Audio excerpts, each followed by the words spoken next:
Now, what does it mean to be rich?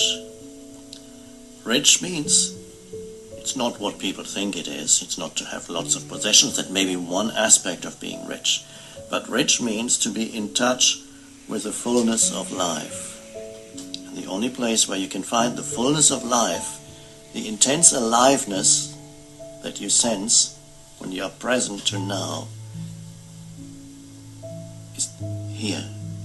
So that's the foundation for wealth, is to feel the fullness of life within.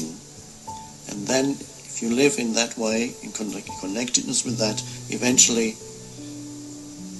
the fullness of life will also manifest for you externally in various ways. Meaningful activity, to know that what you're doing is helping other human beings, brings an external fullness also into your life, which is a form of wealth. And wealth may also come in the form of things coming to you when you are open to the present moment. What comes in is a gratitude for what is, no matter what it's, the little plant, the air you're breathing, the light that's coming through the window, the sound of a bird, whatever is, there's a goodness to it. And even if it looks bad, even if it's a dead animal or a dead human, when you're totally aligned with the present moment, there's a peace that comes. So, the foundation is to be fully alive in the present moment.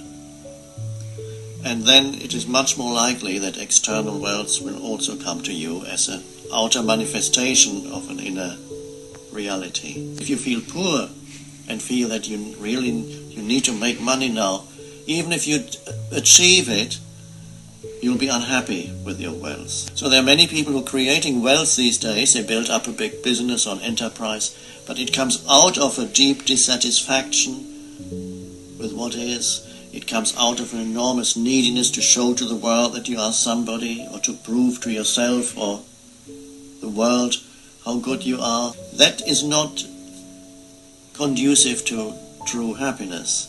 There are many wealthy people who are unhappy in their wealth, and they're not really wealthy, and they are basically still deprived.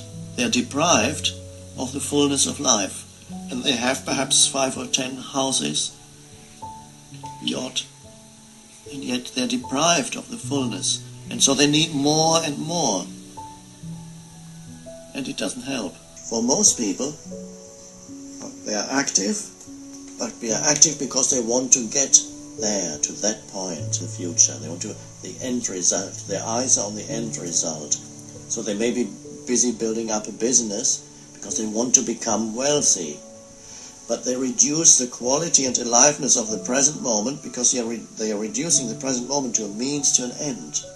They give it inferior status. In their minds, the future is more important because that's where they're going to be wealthy. But then the pattern remains inside them, and even when they have the money, they still have the same basic psychological pattern, which means they need the next moment. And always they reduce the present moment to a means to an end. So the action is not of high quality. It does not contribute to happiness. They don't make themselves happy, and they don't make others happy with what they do.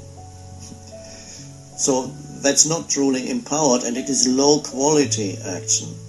High-quality action comes when you don't reduce the present moment to a means to an end. That's truly empowered action. And only when you no longer reduce this moment to a means to an end can you give your full attention to whatever it is that you are doing now.